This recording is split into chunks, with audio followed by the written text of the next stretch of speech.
The unique continental हॉटेलमध्ये मुंबई पालिकेचे अधिकारी दाखल झालेत। अनधिकृत बांधकाम आढळल्यास तिथे कारवाई होणार आहे।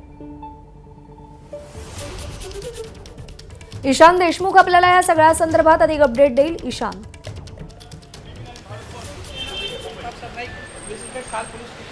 प्रज्ञा, आपण पाहिला असेल तर द युनिक कॉन्टिनेंटलमध्ये आज प्रताप सरनाईक यांनी महानगरपालिका आयुक्त भूषण गगरानी यांच्याकडे एक कंप्लेंट दिली। त्यामध्ये त्यांचं असं म्हणणं होतं की या बिल्डिंगमध्ये अनधिकृतपणे बांधकाम आहे। त्यानंतरच या वॉर्डचे अधिकारी हे द युनिक कॉन्टिनेंटल हॉटेलमध्ये दाखल झाले आणि त्यानंतर स्ट्रक्चर ऑडिट करण्यासाठी त्यांनी सुरुवात केली।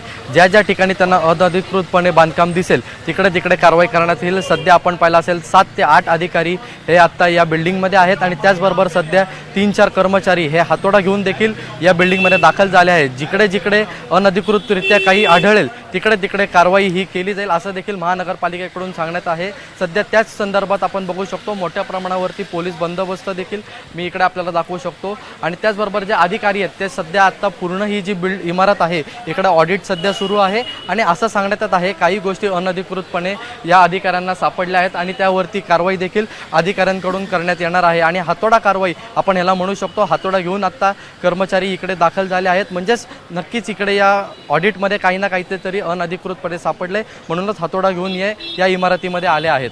प्रज्ञा, बरोबर आहे। काल आपण पाहिलं होतं ईशान की याच हॉटेलमध्ये असलेल्या हॅबिटॅट स्टुडिओवरती देखील शिवसैनिकांनी मोर्चा काढलेला होता। तिकडे त्यांनी तोडफोड केलेली होती आणि आता हॉटेल युनिक कॉन्टिनेंटल बाहेर सध्या मुंबई महापालिकेचे अधिकारी दाखल झालेले आहेत आणि जर अनधिकृत बांधकाम आढळलं तर त्याच्यावर कारवाई होईल अशी माहिती मिळतेय। ईशान, अपडेट जाणून घेत राहू। तुर्तास धन्यवाद।